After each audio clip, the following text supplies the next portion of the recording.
자, 이번 장에서는 소프트웨어 설계의 세 번째 페이지고요. 애플리케이션 설계라고 하는 부분입니다.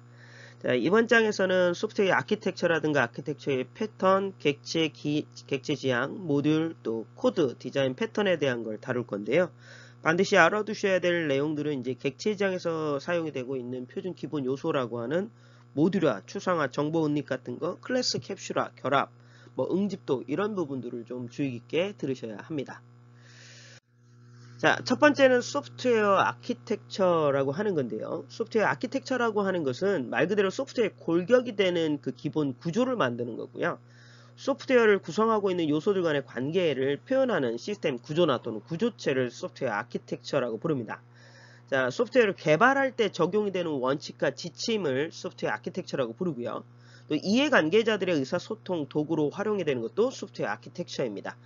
자, 소프트웨어 아키텍처의 설계는 기본적으로 좋은 품질을 유지하면서 사용자의 비기능적인 요구사항을 나타내는 제약을 반영을 하고요. 기능적 요구사항을 구현하는 방법을 찾아나가는 해결 과정을 소프트웨어 아키텍처라고 부릅니다.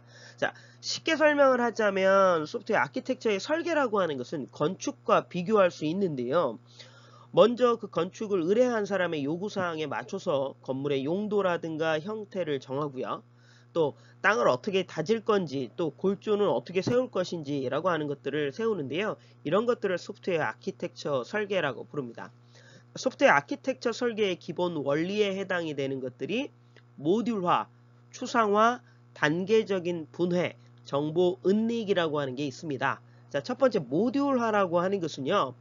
소프트웨어의 성능을 향상시키기 위해서 또는 수정과 재사용 유지보수를 좀 더 쉽게 하기 위해서 일정한 단위로 나누는 것을 모듈화라고 하는데요. 그렇게 일정한 단위로 나눈 것을 우리는 모듈이라고 부릅니다. 모듈 단위로 나누는 것을 모듈화다. 이제 모듈이라고 하는 게 전체 프로그램에서 어떤 기능을 중심으로 특정 기능을 처리하는 소스 코드를 우리가 이제 모듈이라고 부르는데요. 그럼 모듈 단위로 나누는 것을 모듈화라고 보시면 됩니다. 자, 모듈의 크기가 너무 작게 되면 그 나누어지는 모듈의 개수가 많기 때문에 관리하기가 굉장히 복잡하고요. 비용도 많이 들어갑니다. 그렇다고 해서 모듈의 크기가 너무 크면 관리하는 개수는 적지만 또 비용도 적게 들긴 하지만 하나하나 개발하는 데 들어가는 시간이나 비용이 조금 많이 든다라고 하는 것들이 있습니다. 자, 두 번째로는 소프트웨어 아키텍처의 그 기본 원리에 해당이 되는 추상화인데요. 추상화라고 하는 것은 첫 번째 보시면 문제의 전체적이고 포괄적인 개념을 설계한 다음에 세분화하고 구체화해 나가는 것이 추상화다라고 되어 있는데요. 자, 추상화는 쉽게 설명하자면 불필요한 부분은 생략하고 필요한 부분을 강조해서 모델화하는 것을 추상화라고 보시면 됩니다. 그래서 최소의 비용으로 실제 상황을 대처할 수 있고 시스템의 구조나 구성을 대략적으로 파악할 수 있도록 도와주는 역할을 하는 것이 추상화입니다. 자, 그 다음은 세 번째로 단계적 분해인데요. 자, 단계적 분해라고 하는 것이 그 하향식 설계 전략에서 사용이 되는 것으로요. 문제의 상위 중요 개념부터 하위 개념으로 점점 구체화시켜서 분할해 나가는 것을 단계적 분할이라고 합니다. 자, 그럼 좀 이렇게 설명을 해볼게요. 아까 소프트웨어 아키텍처라고 하는 것이 건축과 비교를 했었는데요. 자, 그러면 단계적 분할이라고 하는 것이 뭐냐면 건물을 설계할 때 골조를 설계한 다음에 각각의 층, 각각의 방마다 경계를 만들죠. 그 경계를 만들어서 그 각각의 방마다 다른 인테리어나 다른 용도로 사용을 하기 위한 것들을 만드는데 그런 대략적인 설계를 하는 것. 그러고 난 다음에 좀 더 세부적으로 그 각각의 방을 또 층을 꾸미고 인테리어 하는 것들. 이런 것들을 단계적 분해라고 보시면 됩니다. 자, 마지막 소프트웨어 아키텍처에서 네 번째의 기본 요소에 해당이 되는 게 정보 은닉인데요. 정보 은닉이라고 하는 것은 모듈 안에 내부에 포함되어 있는 절차나 자료들의 정보를 숨겨놓고 다른 모듈이 접근하거나 변경하지 못하도록 하는 것이 모듈입니다. 자, 우리 일반적으로 모듈 그러면 이제 캡슐화하고 비슷하게 설명을 하는 경우가 많은데요.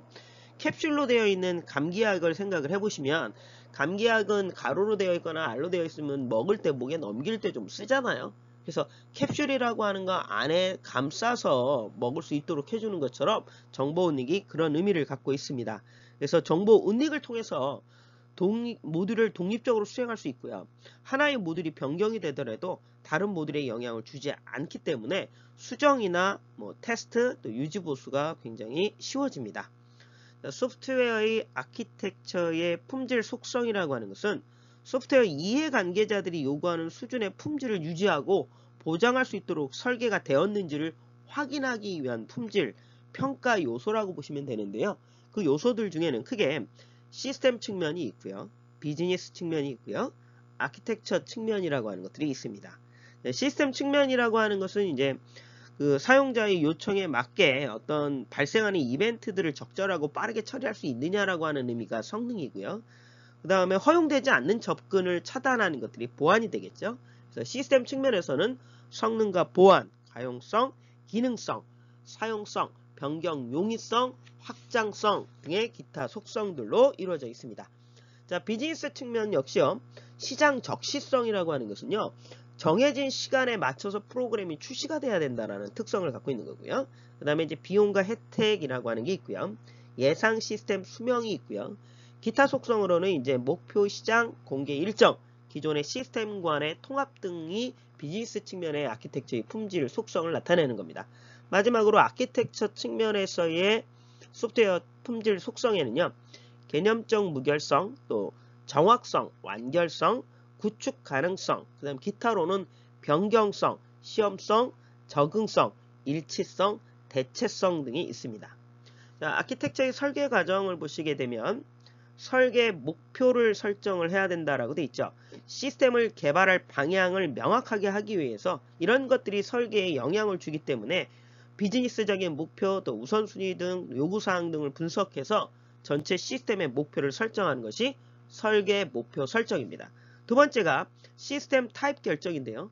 시스템과 서브 시스템 간의 어떤 타입을 결정해서 설계 목표와 함께 고려해서 아키텍처 패턴을 결정을 하는 역할이 시스템 타입 결정이고요.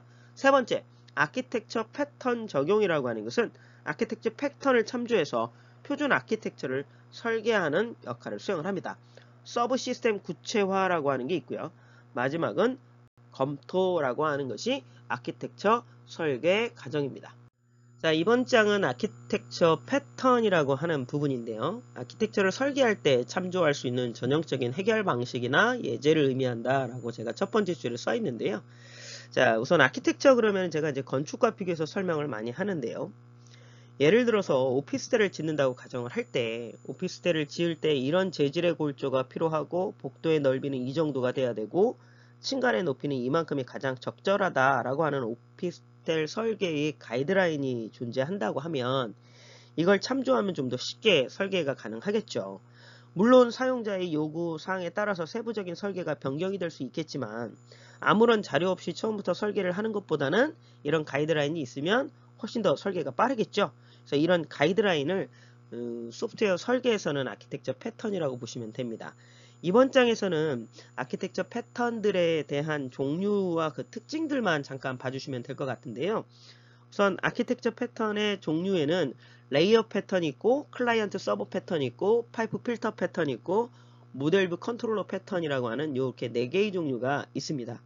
자, 밑에 그림은 가장 일반적으로 많이 사용하고 있는 이제 모델 뷰 컨트롤러 패턴이라고 하는데요. 우리는 이걸 흔히 MVC 패턴이라고 부릅니다.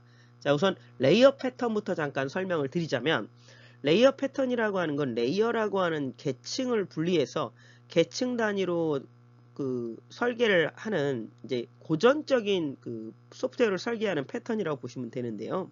이 대표적으로 이 레이어 패턴을 갖고 있는 것이 OSI 7계층이라고 하는 참조 모델입니다. 자, 두 번째로 이제 클라이언트 서버 패턴인데요. 하나의 서버 컴포넌트하고 다수의 클라이언트 컴포넌트를 구성을 하는 것을 클라이언트 서버 패턴이라고 보시면 됩니다. 서버는 클라이언트의 요청에 따라서 항상 대기 상태를 유지해야 되고요. 클라이언트나 서버의 요청과 응답을 받아서 동기적으로 작업을 진행하는 것. 이때는 각각 서버나 클라이언트는 독립적이지만 요청이나 응답이 있을 때만 동기화돼서 작업을 진행하는 방법이 클라이언트 서버 패턴입니다. 자, 파이프 필터 패턴이라고 하는 것은 데이터 스트림 절차의 각 단계별로 필터 컴포넌트와를 캡슐화해서요. 파이프를 통해서 데이터를 송수신하는 패턴인데요. 대표적으로는 이 아이는 유닉스의 셀이 대표적으로 파이프 필터 패턴에 해당이 됩니다. 자, 일반적으로 소프트웨어를 설계할 때 우리가 가장 많이 사용하는 패턴은 이제 모델, 뷰, 컨트롤러 패턴입니다. 자, 밑에 이미지를 제가 두 개를 담아놨는데요. 실제 이거는 이제 프로그램을 설계할 때, 웹페이지를 설계할 때 우리가 이런 식으로 그림을 그려주고요. 보시게 되면 모델이라고 하는 부분이 있는데요. 이건 모델은 그 서브 시스템에서 핵심이 되는 기능, 즉 데이터를 보관하는 역할을 하는 걸 모델이라고 보시면 되고요. 뷰라고 하는 것은 사용자에게 화면을 통해서 보여주는 역할을 하는 게 뷰라고 보시면 됩니다. 자, 컨트롤러라고 하는 것은 사용자의 요청을 받거나 그 요청을 받아서 모델에서 데이터를 찾아서 다시 사용자한테 보여주는, 즉 사용자로부터 데이터를 입력받는 역할을 수행하는 걸 컨트롤러라고 보시면 됩니다. 일반적으로 MVC 패턴이라고 하는 것은요, 한 개의 모델에 여러 개의 뷰를 사용하는 대화형 애플리케이션에 적합합니다. 자, 이번 장은 객체 지향에 대한 것을 진행을 할 건데요. 객체 지향의 특징이라든가 객체 지향과 관련된 용어에 대해서 주의 깊게 파악을 해주시는 것이 중요합니다. 자, 객체 지향의 뜻은 첫 번째 줄 보시게 되면 현실 세계의 객체를 기계의 부품처럼 하나의 객체로 만들어서 부품을 조립하듯 소프트웨어를 개발하는 기법이다 라고 써있죠. 현실 세계의 객체라고 하는 것은 우리가 흔히 사람이나 자동차, 컴퓨터, 고양이 이런 것들을 우리가 이제 객체라고 부르거든요. 그러니까 명사형으로 표현할 수 있는 것들을 객체라고 부릅니다. 자, 객체 지향 기법은요, 구조적인 기법의 문제점으로 인해서 소프트웨어 위기의 해결책으로 채택되고 있다라고 되어 있는데요. 구조적인 기법의 문제점, 이것이 소프트웨어 위기인데요. 소프트웨어 위기라고 하는 것은 소프트웨어를 개발하는 시간이 점점 길어지고 비용이 증가한다라고 하는 부분이 있거든요. 그래서 이런 문제를 해결하기 위해서 만들어진 게 객체 지향이에요. 객체 지향의 핵심은 재사용이 가능하고 확장이 용이하고 고품질의 소프트웨어를 빠르게 개발하고 유지 보수가 쉽다라고 하는 것이 있습니다. 이런 것들을 통해서 객체 지향 프로그램이 고전적인 방법이라고 하는 구조적 기법의 문제점을 해결할 수 있다. 소프트웨어 위기를 해결할 수 있다라고 보시면 됩니다. 객체 지향의 주요 구성 요소에서는요, 크게 객체라고 하는 게 있고요, 클래스가 있고요, 캡슐화가 있고요, 상속이 있고요, 다양성이 있습니다. 자, 객체와 객체, 엔티티와 오브젝트에 대해서 이제 헷갈려 하시는 분이 있는데요. 간혹 이걸 이제 붕어빵 틀이라고 하는 것을 설명을 하는데요. 붕어빵 틀은 엔티티라고 하는 객체이고요. 그 틀을 통해서 만들어진 붕어빵 하나하나를 오브젝트라고 하는 객체라고 보시면 됩니다. 자, 먼저 객체 지향 프로그래밍의 구성 요소에 해당이 되는 객체, 오브젝트 객체는요, 데이터와 데이터를 처리하기 위해서 함수로 묶어 놓은 하나의 소프트웨어 모듈을 객체라고 부릅니다. 객체는 데이터와 함수로 이루어져 있는데요. 데이터라고 하는 것은 객체가 갖고 있는 어떤 속성, 상태 이런 것들을 데이터라고 부르고요. 함수는 데이터가 처리하는 어떤 알고리즘, 행위 이런 것들을 함수라고 보시면 됩니다. 자, 객체의 특징은요. 객체는 독립적으로 식별 가능한 이름을 갖고 있어야 된다. 자동차 번호판도 자동차마다 각각 서로 다른 번호를 갖고 있잖아요. 그래서 독립적이어야 된다는 거고요.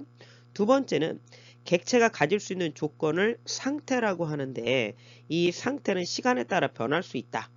자동차도 정지할 수 있고 또 이동이라고 하는 상태가 존재하겠죠. 정지하고 이동이라는 상태가 고정된 것이 아니고요. 이것은 시간에 따라 변할 수 있다고 보시면 됩니다. 세 번째 특징은 객체와 객체는 상호 연관성에 의해서 관계가 형성이 된다. 그러니까 화재가 발생하면은 소방차가 필요하고 아픈 사람을 실어나려면 구급차가 필요하고 또 위험이나 이런 것들이 있을 때는 경찰차가 필요하고 이런 것들이 이제 그 관계 형성이 필요하다라는 얘기가 되겠죠. 그 다음 객체가 반응할 수 있는 메시지들의 집합을 행위라고 한다.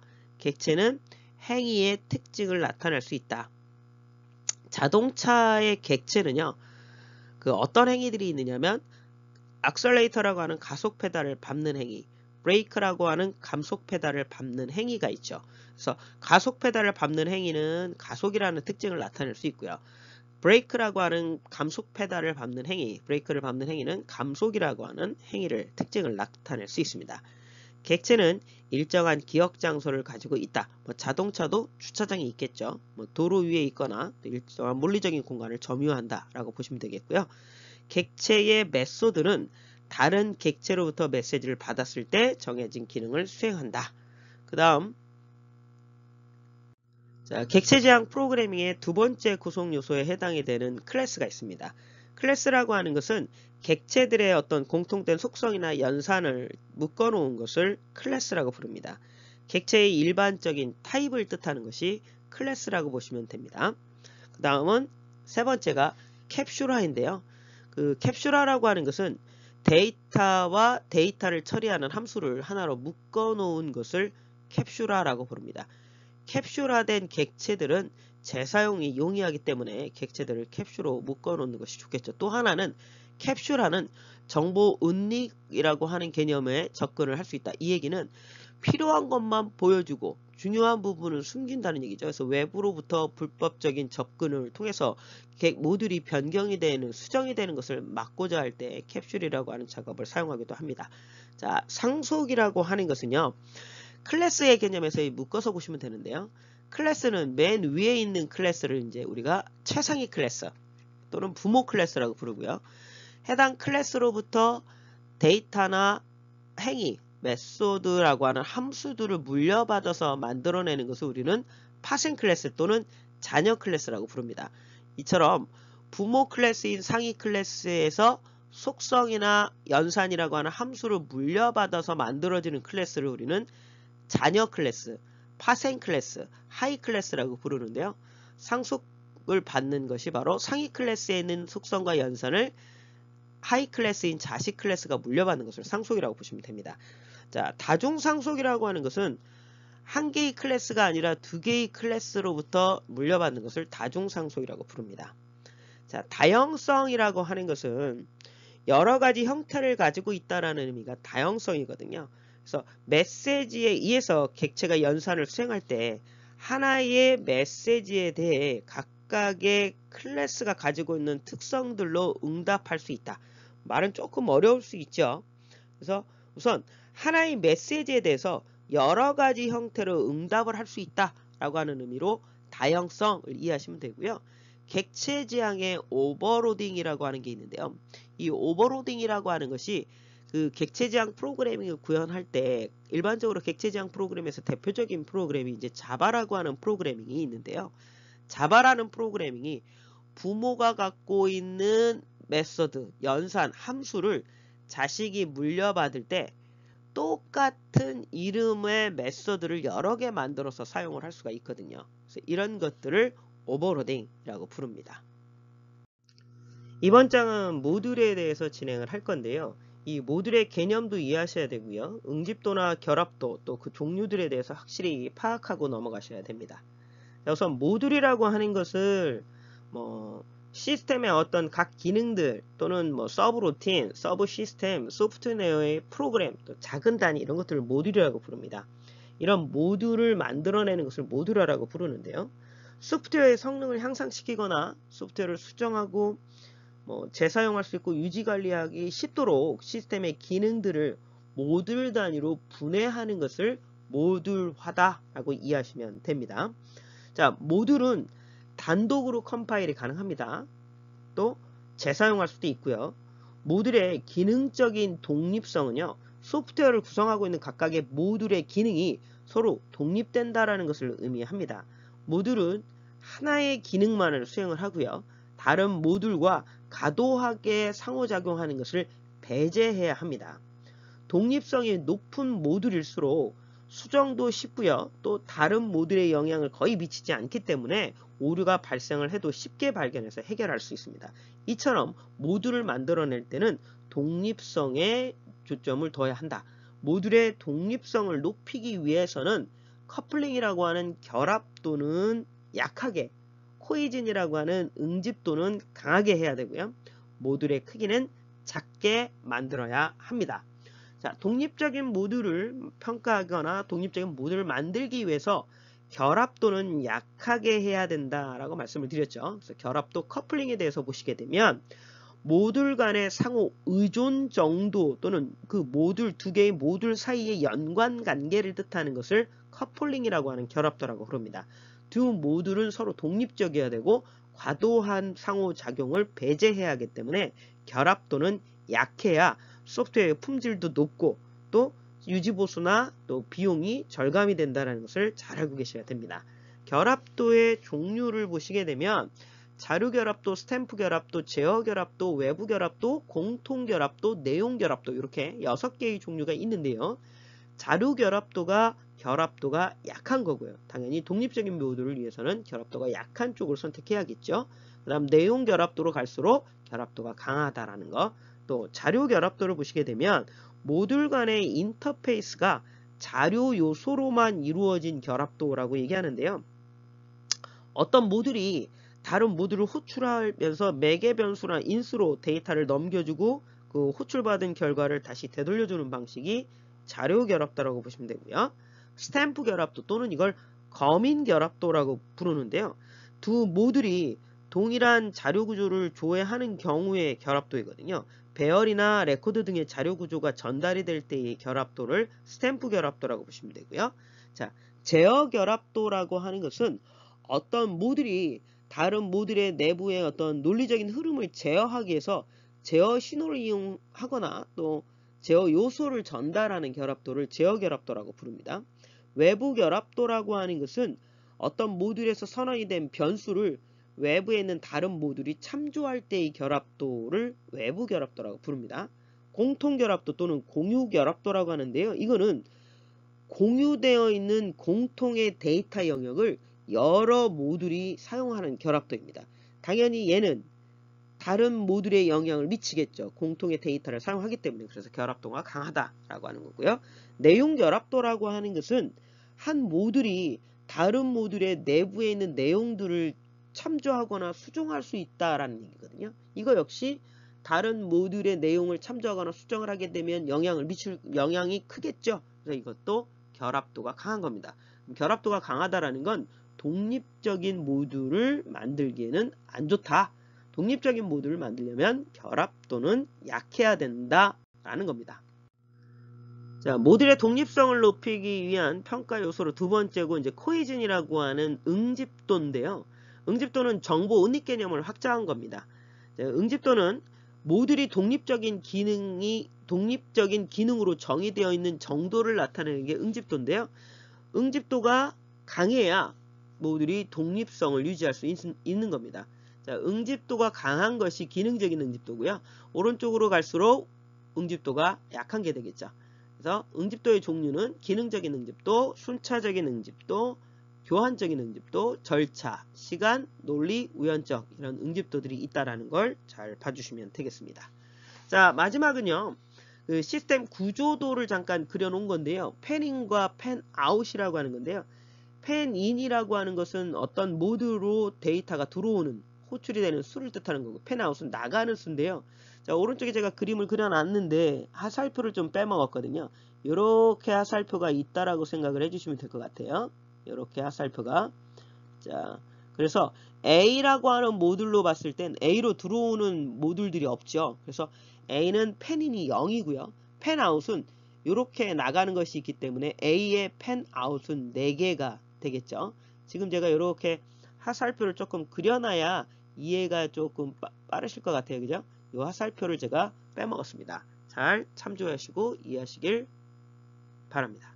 자, 이번 장 공통 모듈인데요. 여러 개의 프로그램에서 공통적으로 사용할 수 있는 모듈을 뜻하는 게 공통 모듈입니다. 자주 사용이 되는 계산식이라든가 또 매번 그 필요한 사용자 인증 같은 기능들을 공통 모듈로 구성을 해서 사용을 하는 경우가 있습니다. 모듈을 재사용성을 좀 확보하고요. 중복 개발하는 것을 조금 회피하기 위해서 설계 과정에서 공통된 것들을 묶어서 명세하는 부분들이 있는데요. 이런 것들을 공통 모듈이라고 부릅니다. 자, 공통 모듈을 명세할 때 지켜야 되는 것들이 이제 이렇게 5가지 정도가 있는데요. 보시면 정확성이라고 하는 게 있고요. 시스템을 구현할 때 해당 기능이 필요하다는 것을 알 수 있도록 정확하게 작성을 해야 된다는 얘기입니다. 명확성, 그 다음에 완전성, 일관성, 추적성이 있습니다. 자, 공통 모듈과 이 재사용은 구분해서 이해해 주셔야겠죠. 재사용이라는 것은 비용과 개발 시간을 절약하기 위해서 이미 개발돼서 사용했던 어떤 프로그램들의 일부분의 기능들을 빼서 그것을 재구성해서 다시 사용할 수 있도록 해주는 것, 이것을 재사용이라고 부릅니다. 재사용은 누구나 이해할 수 있고 사용 가능하도록 사용법이 공개되어 있어야 하고요. 재사용이 되는 대상은 외부 모듈과의 결합도는 낮고 당연히 응집도는 높아야 합니다. 자, 효과적인 모듈을 설계하는 방안은요. 효과적인 모듈을 설계하는 방안은 제일 첫 번째 줄이 가장 중요하겠죠. 결합도는 줄이고 응집도는 높이는 것이 모듈의 독립성과 재사용성을 높이는 데 있다 라고 하는 것들. 그 다음에 그 복잡도와 중복성을 줄이고 일관성 있게 유지해야 된다라고 하는 거. 유지보수를 쉽게 해야 되는 것이 효과적인 모듈이에요. 효과적인 모듈 설계 방안이라고 하는 것은 제가 여기에다가 담지를 않았지만 읽어보시게 되면 충분히 기본적인 상식선에서 이해할 수 있는 부분이라고 생각합니다. 코드입니다. 컴퓨터를 이용해서 자료를 처리할 때 분류나 조합, 또 집계를 쉽게 하고 특정 자료의 추출을 쉽게 하기 위해서 사용하는 기호를 코드라고 부르는데요. 우린 이런 기호들을 가지고 작업하는 것을 코딩한다 라고 부르죠. 코드가 갖고 있는 주요한 기능은 식별 기능이 있어야 하고요. 분류 기능, 배열 기능이 필요합니다. 식별 기능이라고 하는 것은 데이터 간의 성격에 따라서 구분하는 기능을 말하는 거고요. 분류라고 하는 것은 특정 기준에 따라서 유형별로 묶어서 그룹화하는 것을 말하는 거고요. 배열이라고 하는 것은 의미를 부여해서 나열하는 것을 배열 기능이라고 보시면 됩니다. 자, 코드의 종류는 순차 코드가 있는데요. 순차 코드라고 하는 것은 순서 값을 가지고 있는 코드를 순차 코드라고 보시면 되고요. 블록 코드, 공통된 것들을 블록 단위로 묶어서 나타내는 것을 블록 코드라고 부르고요. 10진 코드는 0에서 9 사이의 숫자인 10진으로 분류해서 나타내는 코드를 10진 코드라고 부르고요. 그룹 코드, 대분류, 중분류, 소분류 등과 구분하는 것을 그룹 분류 코드라고 부르고요. 연상 코드라고 하는 건 명칭이나 약호 같은 것들과 숫자, 문자 이런 것들을 결합해서 만들어 놓은 걸 연상 코드라고 부릅니다. 자, 표의 코드라고 하는 것은 길이나 넓이, 부피, 높이 이런 물리적인 수치들을 그대로 이용해서 사용하는 코드를 말하는 거고요. 합성 코드는 여러 개의 연상 코드하고 순차 코드 이런 것들을 결합해서 만들어 놓은 것을 합성 코드라고 부릅니다. 코드의 부여 체계는요. 그 이름만 가지고 개체의 용도나 또 적용 범위를 알 수 있도록 코드를 부여하는데요. 이런 방식을 코드 부여 체계라고 부릅니다. 자, 디자인 패턴에 대한 설명을 진행을 할 건데요. 디자인 패턴은 첫 번째 보시게 되면 각 모듈의 세분화된 역할이나 모듈들의 인터페이스 같은 논리적이고 구현 방안들을 설계할 때 참조할 수 있는 전형적인 해결 방식, 예제, 이것을 디자인 패턴이라고 부른다라고 되어 있죠. 자, 디자인 패턴은 재사용할 수 있는 기본 코드를 포함하고 있는 게 디자인 패턴이다라고 얘기를 했습니다. 자, 1995년에 지우에 프라고 불리고 있는 에릭 감마나 리처드 헬름, 랄프 졸슨, 존 블리시드라고 하는 사람에 의해서 처음으로 구체화되고 체계화된 것이 디자인 패턴인데요. 지금까지도 소프트웨어 공학이나 협업에서 가장 많이 사용이 되는 것이 디자인 패턴입니다. 사실 이 디자인 패턴은 앞부분에서 우리가 다루었던 아키텍처 패턴과 구분해서 이해하시는 게 조금 도움이 되실 건데요. 아키텍처 패턴과 디자인 패턴은 모두 다 소프트웨어를 설계할 때 참조되는 모델이거든요. 그런데 아키텍처 패턴은 디자인 패턴보다 조금 더 상위 개념에 있는 패턴이라고 보시면 됩니다. 아키텍처 패턴이라고 하는 것은 전체 시스템의 구조를 설계하기 위해서 참조하는 모델이라면 이 디자인 패턴이라고 하는 건 서브 시스템, 즉 그 전체 시스템 안에 소함되어 있는 그 각각의 컴포넌트들을 설계하거나 디자인하는 그것을 참조하는 모델을 디자인 패턴이라고 보시면 됩니다. 몇몇 개의 디자인 패턴은 사실 아키텍처 패턴에 사용이 되기도 합니다. 자, 디자인 패턴은요. 생성 패턴이 5개가 있고요. 그 다음에 구조 패턴이 7개가 있고요. 해기 패턴이 11개, 23개의 패턴으로 이루어져 있습니다. 생성 패턴이라는 건 말 그대로 객체를 생성하는 것과 관련되어 있는 패턴인데요. 이렇게 5개의 패턴으로 이루어져 있습니다.